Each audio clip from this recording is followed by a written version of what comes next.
Quando eu olho para uma pessoa, mesmo que eu não tenha conhecimento avançado em linguagem corporal, às vezes, não estou dizendo que é todos os casos, mas às vezes alguma coisa o neurônio espelho captou, tentou emitir aquele sinal em mim, então eu vi, por exemplo, um desprezo, uma micronegação de cabeça, e naquele momento o santo não bateu,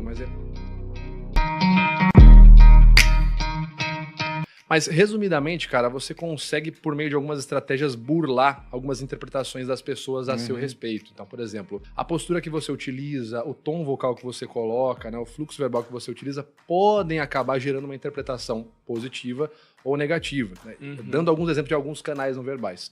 O que acontece? Antes da gente ter uma interpretação racional de algo, a gente precisa ter um primeiro contato, muitas vezes irracional. Nossa primeira interpretação de tudo quase sempre é emocional.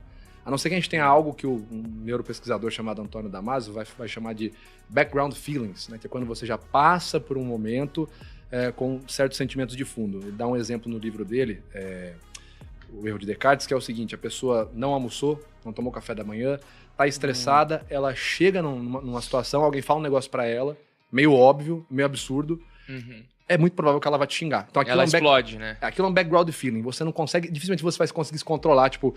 Não vou demonstrar que eu não estou incomodado. Você já tava puto com alguma coisa. Perfeito. Esse negócio fez... Mas, então, a interpretação, muitas vezes, ela vai ser emocional. Quando eu olho para algo, como eu falei para vocês, o Todorov vai colocar 0,5 segundos para eu identificar se eu gosto ou não de uma pessoa. Aquilo já me gera uma reação emocional. Porque vocês concordam comigo que há 30 mil anos atrás, mais ou menos ali quando os nossos ancestrais começaram a se dividir, começaram a formar grupos de caçadores, ia ter o grupo que ia cuidar da prole, etc e tal, não havia uma linguagem sistematizada. Não tinha como eu virar pra você e falar, cara, eu tô gostando do que você tá falando. Não tinha como. Não. Agora você imagina assim, saía um grupo pra caçar. Esse grupo, vamos supor que eles estão ali perseguindo um javali, uma das pessoas do grupo, dos nossos ancestrais, apenas ele viu um tigre dentro de sabre vindo na direção do grupo. Aquele cara, como que ele ia avisar pro grupo que eles estavam em perigo? Não tinha uma linguagem sistematizada, então ele precisava fazer o quê? Alguns sinais corporais para, primeiro, adaptar a capacidade dele de sobrevivência diante daquele estímulo. E segundo, para comunicar aos seus pares que existia uma certa necessidade de adaptação. Então ele olha para um predador vindo na direção dele, ele arregala os olhos, consequentemente o corpo dele vai promover uma série de mudanças, como cortisol, noradrenalina, que vão enrijecer a musculatura da perna, do peito, o coração dele vai bombear mais rápido sangue e oxigênio para o resto do corpo, para que ele possa fugir, berrando, gritando, e todo mundo do grupo vai fazer isso. Se você entendeu isso, que isso acontece em menos de 2 segundos, isso é uma reação emocional. E essa é a nossa herança genética, segundo Darwin e outros tantos pesquisadores, que nos permitem hoje, ainda hoje, mesmo quando não tem javali, quando não tem o tigre de sabre, quando a pessoa vê um comentário negativo, a gente não precisa nem ver o que ela leu. A gente, pela expressão dela, pela inspirada que ela deu, pela alteração vocal, eu sei o que ela sentiu. Se dá para fazer essa interpretação, o caminho oposto também é possível. Né? Se eu consigo interpretar o que você está sentindo, eu consigo modular. Aqui é importante. Modular, não evitar. Uma pesquisa realizada em 2012, se eu não me engano, pelo Mark G. Frank, chamada Executing Facial Controlling During a Lie. Executando o controle facial durante uma mentira. Ela tentou responder essa questão. Eu consigo modular mesmo? Eu consigo não demonstrar nada se eu quiser mentir na cara dura? Então, para vários participantes foi dado uma sugestão para metade deles, para outra metade não foi dada. Quero o quê? Olha, vocês vão mentir. Metade de vocês eu quero que não demonstre reação nenhuma. Eu não quero nenhum sinal, nada.